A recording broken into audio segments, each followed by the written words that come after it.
You know, I've discussed something from the tenures of all the major Doctors to varying degrees, whether it be their TV episodes, or their expanded media stories, or a character from their eras, or how a recurring element of the show is utilised in all of their specific runs. However, I've noticed that, so far, I've not really discussed the Ninth Doctor that much.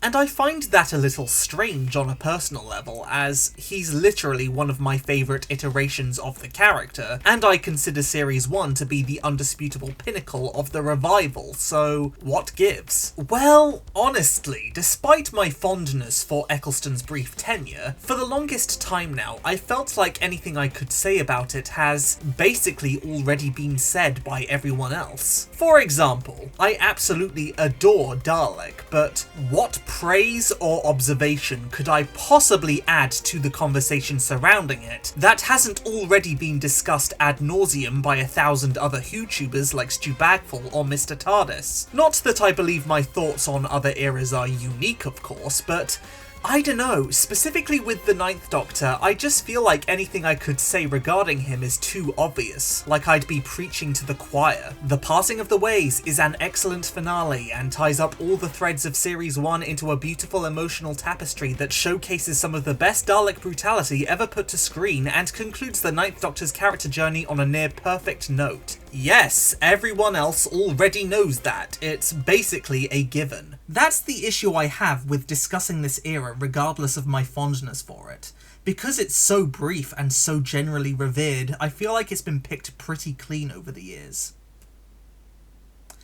That said, the Long Game seems to be considered the ugly duckling of Series 1 by a lot of people. Not that I've seen many call it outright bad per se, but it is often voted the worst episode of the Ninth Doctor's era by a significant margin. And among Russell T Davies' Doctor Who work, at least during his first stint as producer and head writer, it is certainly one of his least discussed or praised. For a while, I was considering whether or not it could qualify as an entry for Bad Apples, my series where I analyse what are generally considered dud stories from popular writers, and I went back and forth on the possibility for a while, but what ultimately pushed me over the edge was analysing the results from the DWM 2014 poll and seeing that it ended up in the goddamn bottom 40. Think about that. The collective Doctor Who fandom of the spring of 2014 decided that this episode is arguably worse than Nightmare in Silver. That is insane to me. And the only other Russell story to score lower than it was predictably Love and Monsters. So you know what?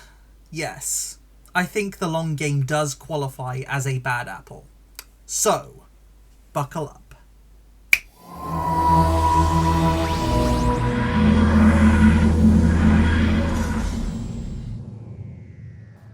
So I've already done a Bad Apples on Russell T Davies, with his heavily scrutinised Series 2 entry New Earth, but in case you need a brief recap on the man and his output, he's a prolific writer who oversaw and masterminded the modern Doctor Who empire, renowned for creatively shaping the 9th and 10th Doctor eras, and eventually returning for the 60th anniversary. His approach to the show is pretty energetic, campy in places, and highly character-driven, and over the years, he's amassed a few highly praised gems under his belt, including such fan-favourite entries like Midnight, Turn Left, The Waters of Mars, and the previously mentioned The Parting of the Ways. And it's apt that I bring up that last one in particular, because the stage for it was set by the subject of today's video, The Long Game. And yet, this episode doesn't enjoy the same level of adoration from audiences, or really any adoration in general. Let's explore why.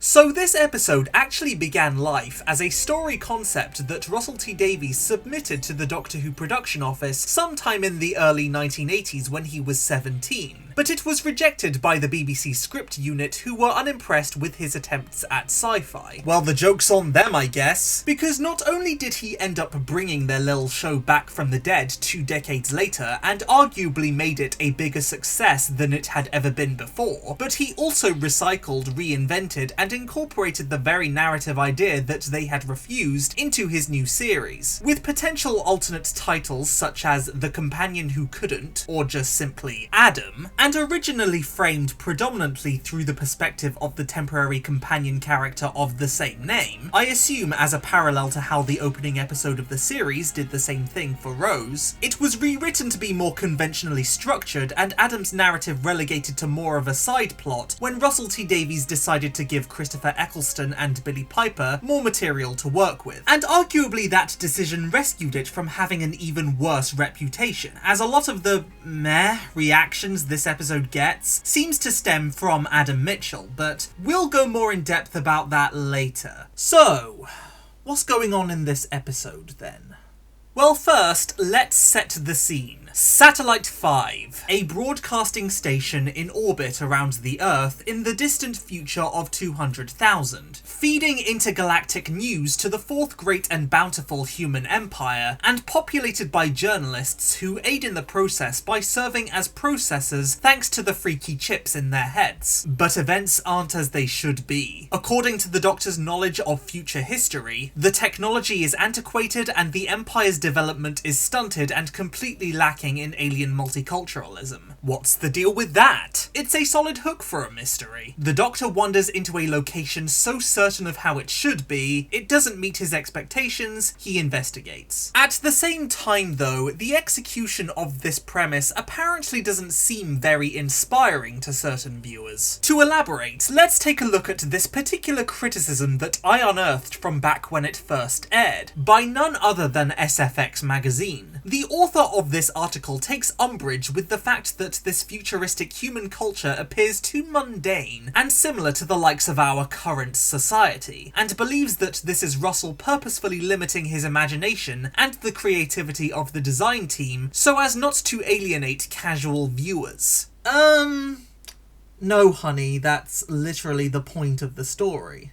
Because the Doctor repeatedly comments on the fact that the Empire's state of affairs are not as progressive as they should be, from the exclusively human demographic to the freaky technological application, and to effectively sell the impact of a future society that hasn't actually evolved as much as to be expected. Yeah, making it reflect the world of the viewers who are consuming the media is actually kind of ingenious, especially in contrast to something like The End of the World earlier in the same season, which is a futuristic episode with a highly varied multicultural alien cast. Because not only do we therefore readily understand how out of place this contemporary culture is in a futuristic setting, and are thus on board with the Doctor's piqued concern, but also seeing our current civilization reflected in this community that is explicitly stated to be stagnant and ignorant invites us to consider the possibility that we are suffering from similar societal ills in the real world.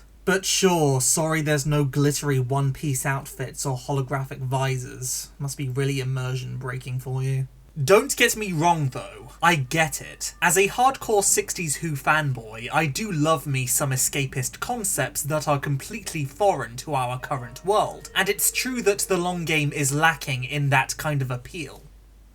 Wait. What am I talking about? People's foreheads literally open up here to stream the news. That's sci-fi as hell. But I digress. Birthed from this setting are a couple of supporting characters. Kathika, one of the journalists who aspires for promotion to the fabled Floor 500, who's initially insouciant about the state of affairs on Satellite 5, but eventually lives up to her investigative profession thanks to the Doctor's influence. There's also Suki, an undercover anarchist looking to uncover the corruption in the system who gets killed off pretty early on, and this lady who installs the freaky head chips. She's a mood. Perfectly serviceable characters, but I will concede that Russell has done much better elsewhere. But of course, then we get to the main antagonists of the piece. The deeper the Doctor and Rose delve into investigating where humanity's future history has gone wrong, the more they discern that the cause seems to stem from the literal higher-ups on Floor 500. Up there resides a rather shady fellow portrayed oh so delightfully by Simon Pegg, as well as his master, the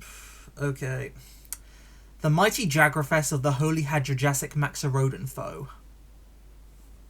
And it's here where the wider picture that this episode is painting becomes apparent. It's a commentary on media manipulation and how insidious alteration of news stories can subtly yet drastically shape the worldviews and attitudes of an entire society. I mean, Peg's character is literally called the editor after all, with the Jagrafess and himself manipulating the media to mould the fourth great and bountiful human empire to their liking and keep them under their thumb, as well as using their omnipotent access to the headships to locate and suppress any underground rebellion. Russell had sort of touched on this premise earlier in Series 1 with the two-parter Aliens of London, where the Slitheen, after making a spectacle of extraterrestrial terrorism in central London, deliberately misinform Earth's media that more threats are on the way, with the goal of triggering global panic and eventually all-out nuclear war. Although in that case, it was packaged as part of a larger, broader commentary on the corruption of politicians in general, as it's the world leaders themselves spreading the misinformation to the news. The long game, on the other hand, focuses entirely on the theme of media manipulation, and with a more long-term perspective too. This is what nearly a century of propaganda does to a society, and this time it's being done from inside the network itself. That said, I think Aliens of London arguably realises the general theme to greater success, given that we are shown the full context of what is being sensationalised,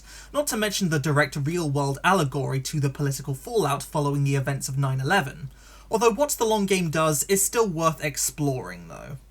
But of course, all this is one side of the coin, as now we have to tackle the failed companion subplot. Along for the ride as a temporary companion is Adam Mitchell, a fish-out-of-water dorky geek who was a supporting character in the previous episode. Being awestruck by the universe but having to make do with researching scraps of alien tech under shady multimillionaire Henry Van Staten, Adam was given an opportunity to explore the universe himself thanks to Rose's horniness. So, he's on board the TARDIS. However, this episode showcases an example of when someone is not cut out for the responsibilities of travelling through time. Adam's storyline here seems to have proven somewhat divisive over the years. Firstly, because of himself as a character. He's written to be self-serving, reckless, and just all-around bad companion material. And yet there's quite a few viewers who kinda didn't understand that his unlikable nature was intentional, because they misconstrued the dislike they felt for Adam as a result of his actions as him genuinely being a bad character, and so they rate the episode lower because of that.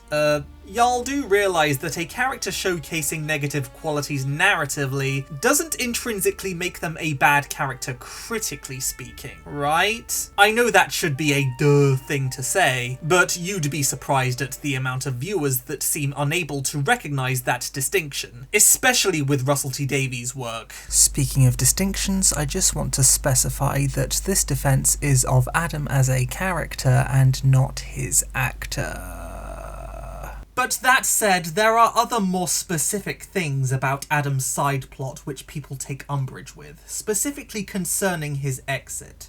The Doctor dumps him home after he tried transmitting information from humanity's future back to his time, and leaves him with the freaky chip that he got installed in his head during the course of the story. Some have called this needlessly harsh on the Doctor's part, critiquing the fact that Adam doesn't get a chance at redemption. Hell, there's literally 2 separate stories in expanded media written to somewhat fulfill that function. But again, just because the Doctor makes a decision that you as a viewer may not agree with doesn't automatically mean it's bad writing. What is important is if the characters' motivations for doing what they do are comprehensible and follow their own internal logic, and yeah, we know the Doctor doesn't exactly take kindly to people recklessly attempting to mess with history, and combine that with the Ninth Doctor's more blunt temperament, I understand why he turns on the lad so quickly. Others, specifically critics of Russell's character work, take umbrage with the fact that the Doctor uses Adam's failure as a backhanded way of praising Rose, as Rose has a lot of personal flaws herself, like possessiveness and commitment issues, and these people have mistaken the Doctor looking past all that and focusing on the good in her, as evidence that Rose is actually a badly written character being worshipped as a flawless saint by the show itself. I admit I used to feel this way when I was 16.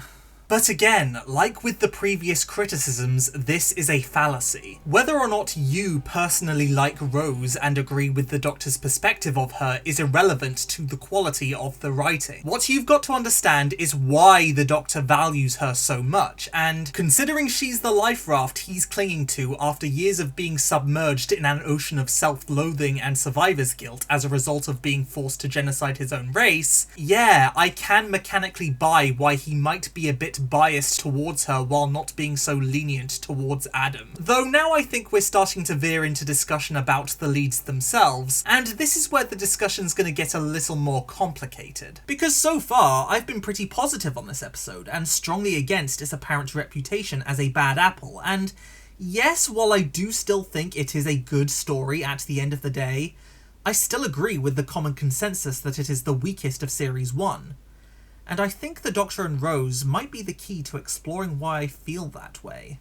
Do not get me wrong, the Ninth Doctor and Rose are far from bad in this story. In fact, both of them are perfectly fine here. Nothing out of character, some funny interactions, decent chemistry, sound detective work. It's solid stuff. But when compared with the rest of Series 1, their bond does feel like it's missing something. Doesn't it? And then it hit me. They are so chill with each other in this episode. This might be the most conflict-free the Ninth Doctor and Rose ever are together, at least on screen. Now let me stress, that's not necessarily a bad thing. Structurally speaking, it's a calmer respite in a season otherwise filled with spectacular Doctor and companion tension. But that's the thing, when you compare it alongside all the other stories of the series, some of them also by Russell himself, and all of which having some degree of either direct conflict between the two, or friction between themselves and other characters as a result of the relationship they share, yeah, the long game does seem to come up a little short in that regard. Again, not saying that's a bad thing, it's a necessary step back at that point in the season before things start getting intense again. But individually speaking, it has the least to offer for in-the-moment character drama, and thus development, for our leads, and as a result I find it less interesting than the other episodes. Now I specified individually there, as the story of The Long Game doesn't actually finish with The Long Game. Hell, that's why it's called that,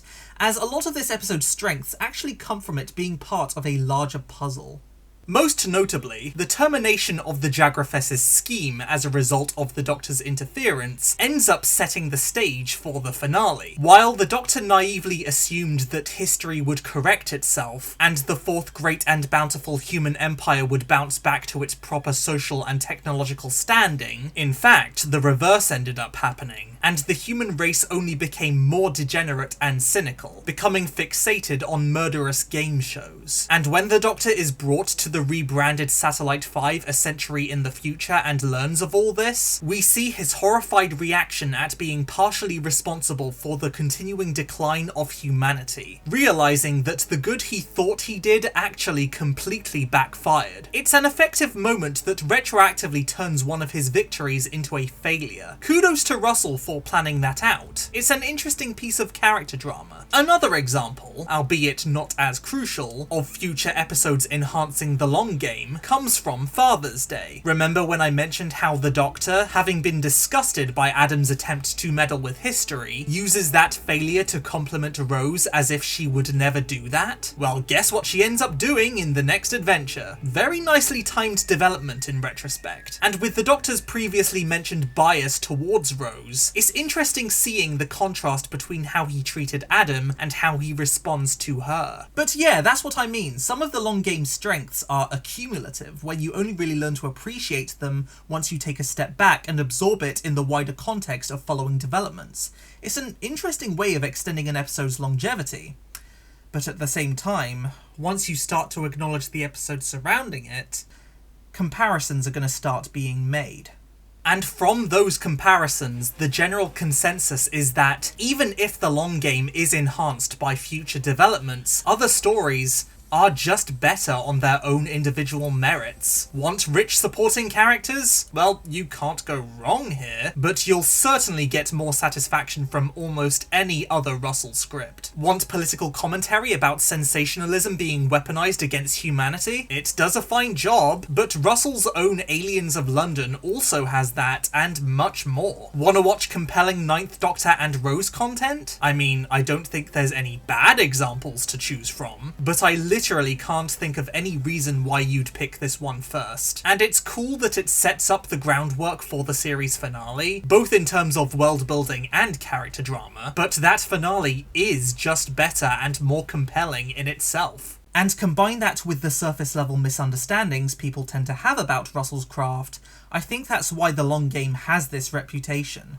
It's not the fact that it's bad, because it ain't. It's a pretty good depiction of media manipulation and a fine showcase for a failed companion narrative. And I do strongly disagree with the morons who rated it lower than Nightmare in Goddamn Silver. Honestly, what the hell is wrong with y'all? But in the wider context of its era, it's basically doomed to be a victim of comparison to its peers, whether they're RTD written or otherwise. So ultimately, do I consider this a bad apple for Russell T Davies? Yes and no, because it's not actually bad, far from it, but when you're talking about a creative with so much writing prowess as Russell T Davies, I think it's just a case of his other apples being far riper. Or, if we're going to use another analogy, to quote the episode it leads into, it is the weakest link. Goodbye.